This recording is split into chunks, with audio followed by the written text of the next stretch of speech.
हमने सुना स्वामी राम तीर्थ लाहौर विश्वविद्यालय में पढ़ते थे। हिंदुस्तान एक ही था, पाकिस्तान हिंदुस्तान। और आजकल अगर साइंस से एमए करें मतलब एमएससी तो एमएससी है, कॉमर्स से करें तो एमकॉम है, लेकिन उस जमाने में कॉमर्स से भी करें तो भी एमए ही कहते थे और साइंस से करें तब भी एमए ही कहते थे। तो लाहौर विश्वविद्यालय में पढ़ते थे, एमए मैथमेटिक्स से एमए कर रहे थे, मतलब एमएससी कर रहे थे। शादी उनकी हो गई थी।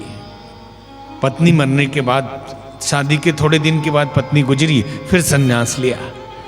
तो रात्रि को उन्होंने पत्नी से कहा, प्रिय मुझे सुबह उठा देना, विश्वविद्यालय जाना है, परीक्षा फल घोषित होने वाला है। सुबह जल्दी उठे, चलने के लिए जैसे ही तैयार हुए, बोला मेरा चप्पल लाना। चप्पल ढूंढा, मिला नहीं, एक चप्पल मिला। तो बोले एक चप्पल नहीं मिल रहा, एक ही है। तो बोले कोई बात नहीं, एक अपना दे देना, एक मेरा दे देना।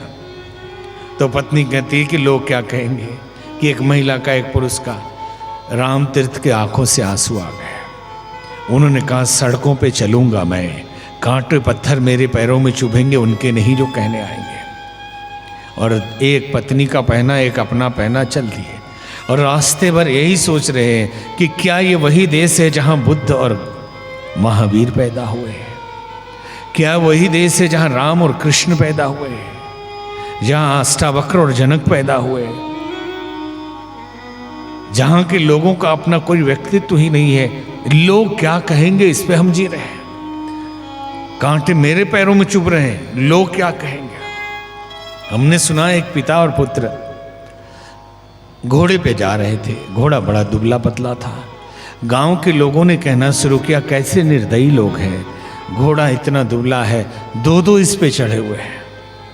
बेटे ने कहा, पिताजी आप घोड़े पे चलिए, मैं पैदल चलता हूं, नहीं तो लोग क्या कहेंगे।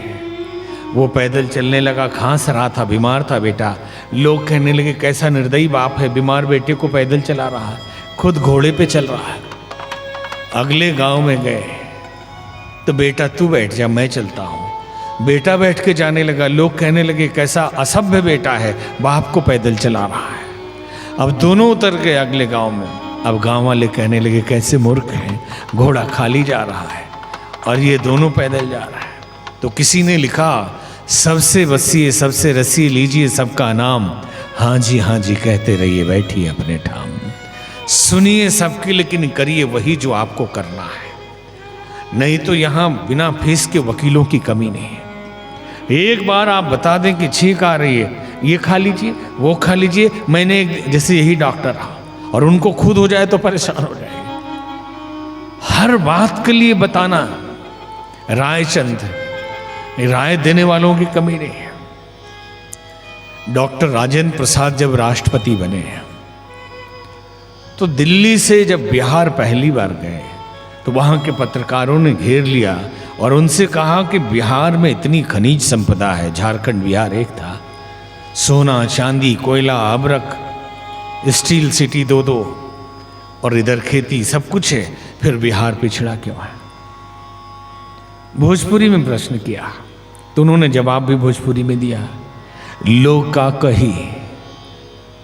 बिहार के पिछड़ने का कारण है लोग का कही। लोग क्या कहेंगे? यदि बाबू साहब का बेटा घर में भोजन भी ना हो और दुकान पे बाजार पे जाके सिगरेट पी के धुआं ना उड़ाए तो लोग क्या कही? लोग क्या कहेंगे? घर में कुछ नहीं है, खेत बेच के अगर दहेज ना दे तो लोग क्या कहेंगे? इधर से बेच के दहेज दे दिया और जिसने लिया उसको इतनी बर्तन और इतना गहना खरीदना, दहेज का पैसा तो समाप्त हो गया।